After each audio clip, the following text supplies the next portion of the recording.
While there are countless stories of thugs, robbers, and murderers across the country and the world, between the 18th and 19th centuries, a thug emerged in Jabalpur, India, whose name sent shivers down the spine of not only ordinary people but even British officials. He would disguise himself as a thug and rob passing traders, pilgrims, and government officials, but also brutally murder them. He would not use a sword or knife to kill, but simply a yellow handkerchief. He would carry out his murders with such force that entire caravans would vanish. Even the bodies of those who were killed would never be found. Such was his fear that people stopped traveling along the routes to Jhansi, Gwalior, Jabalpur, and Bhopal. Wherever he passed, the streets would become deserted, and people would hide in their homes at the mere mention of his name. He was synonymous with fear and death. His style of killing was so horrific that when a book on his story was published, Queen Victoria of Britain closed it after reading just 2 chapters because the tales of his cruelty were unbearable for her. Let's learn the story of Thug Behram, known as the King of Thugs, who killed 931 people with just a handkerchief. Even the British trembled at the tales of his ruthlessness, and people called him Behram instead of Behram. His brutality was such that his name was recorded in the Guinness Book of World Records as the world's most dangerous serial killer.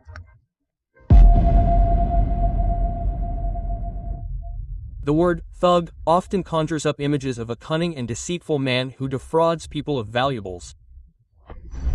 However, between the 13th and 18th centuries, India witnessed such organized and ruthless gangs that over the course of 500 to 600 years, they killed approximately 2 million people. The sole motive for these murders was robbery. Their cruel nature was such that they spared no one, regardless of age or class. Because of them, travel during the day, not even late at night, was nearly impossible. They targeted large caravans, robbing and brutally murdering merchants, wealthy individuals, and government officials. It is said that initially, around 7 Muslim tribes were involved in this trade. Despite being Muslims, these people worshipped the Hindu goddess Mahakali. They did not believe they were doing anything wrong. In their eyes, it was a profession like any other, and they felt no remorse or regret. This was why everyone from high-ranking sheikhs to nomadic Muslims and Hindus of various castes were involved.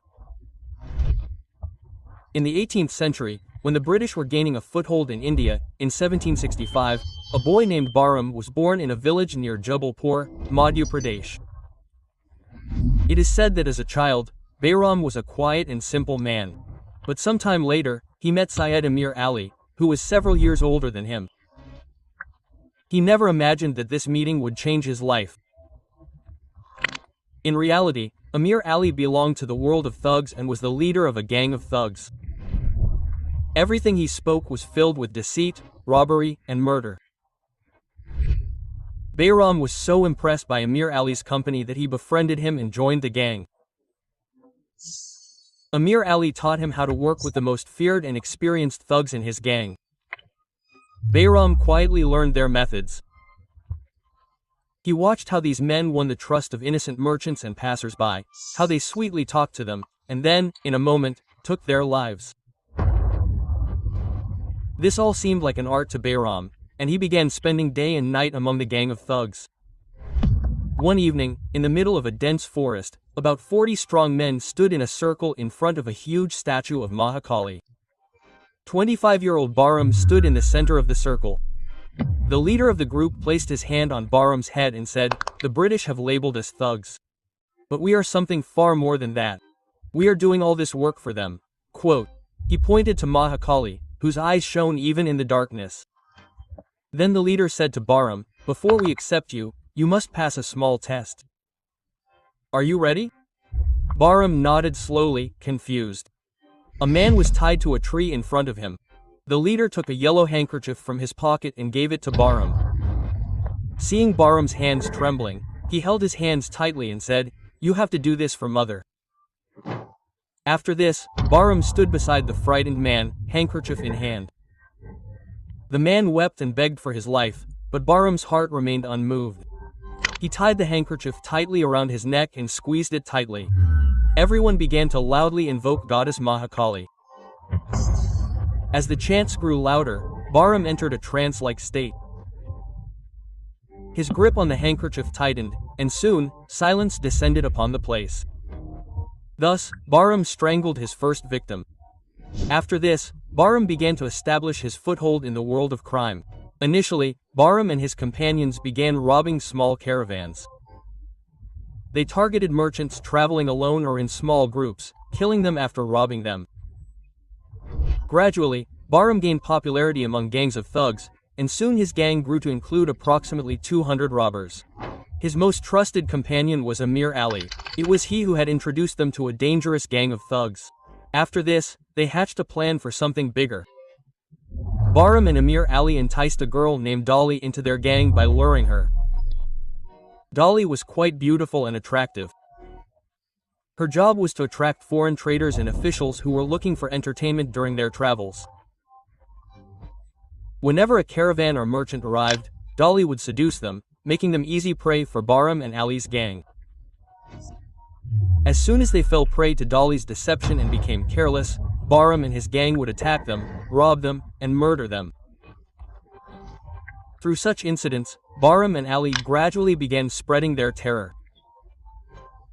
They began targeting traders and their caravans passing through Jabalpur, Gwalior, Agra, and Delhi. Their fear spread so much in these areas that people were afraid to pass near the forest, not even at night, but in broad daylight. After this, Behram and his gang became increasingly involved in fraud and murder. He began to employ even more dangerous methods. He and his like-minded thugs were so cunning that no one could suspect them. They would disguise themselves as merchants. The thugs would begin their activities during a specific season. They would act by observing a signal, such as the squabbling of cats or the cawing of crows.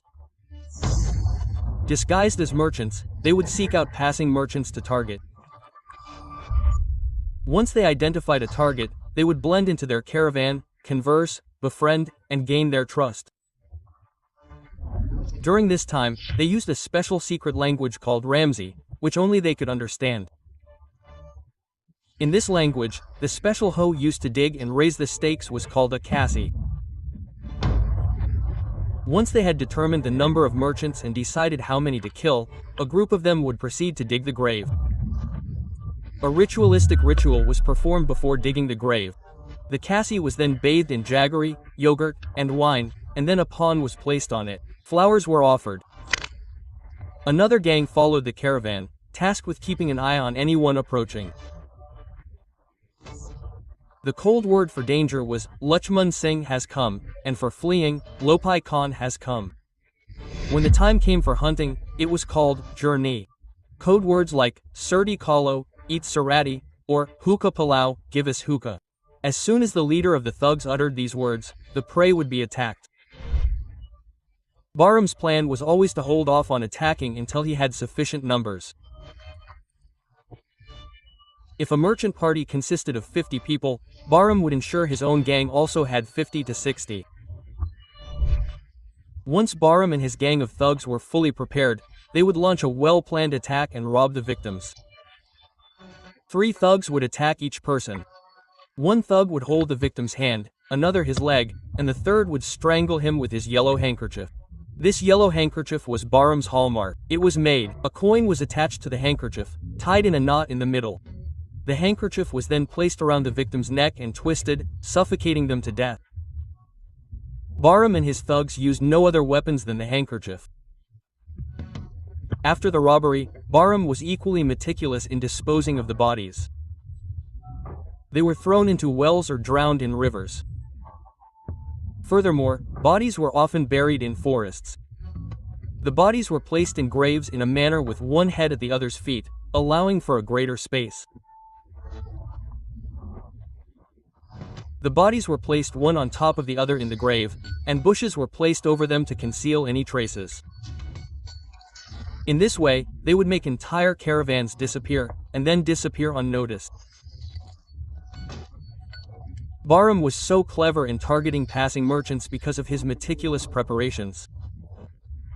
His gang had excellent relationships with local traders. Traders would lend them money and goods so that when these thugs, disguised as traders, would rob another merchant, they would have the right goods and appear authentic. When the thugs returned from their robbery, they would give these local traders their share of the money.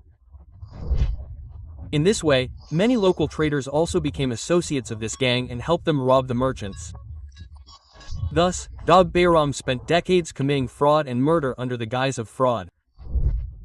During this time, he not only robbed traders by disguising himself as traders, but also, assuming various guises, robbed government officials and even pilgrims, killing them with his yellow handkerchief. He and most of his thugs were fluent in various languages, singing, playing bhajans, kirtans, nath qawwalis, and the customs of both Hindu and Muslim religions. Depending on the need, they would pose as pilgrims, wedding guests, shrine visitors, or fake funeral processionists. Thus, Behram's name became synonymous with fear. He was a powerful figure among the thugs. He became known as the uncrowned king of the country. People would shudder at the mere mention of his name. Passers-by became so fearful of him that they began calling him Behram instead of Behram. Once, in the dark of night, a group of about 15 people were traveling in bullock carts. They had gone to attend a wedding in a nearby village. They were very late in returning, so they had to travel at night. An unexplained fear gripped everyone. They had heard about these ruthless thugs and knew how dangerous traveling at night could be. Just then, in the dense forest, they spotted a wounded, bloodied man on the road. The group leader stopped the cart. The injured man cried out in pain and asked for water. They got off the cart and helped him sit. Upon asking, the man revealed his name as Sukram. He explained that the bandits had robbed him and taken his wife with them. Hearing this, everyone was terrified. They started trembling. A young man asked fearfully, "Was that thug the same one we all think he is?" Sukram replied in a low voice, "Yes, he was that Thug Behram." At the mention of Thug Behram's name, the women in the bullock cart burst into tears, and the faces of all the men present turned pale. Everyone knew that Behram was synonymous with death. Then the young man asked the wounded man, "Sukram, how did you manage to save yourself? He kills everyone." Quote.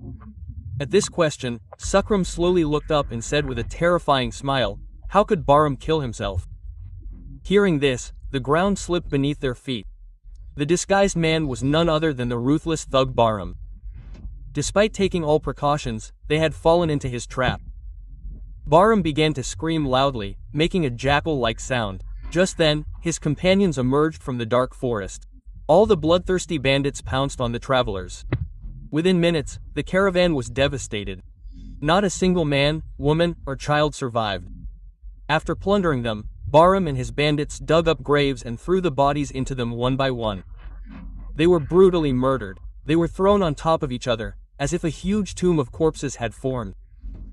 Between 1790 and 1810, thousands of people suddenly disappeared in north and central India, caused by Thug Behram and other dreaded thugs like him, and this horrific series of disappearances shocked even the British.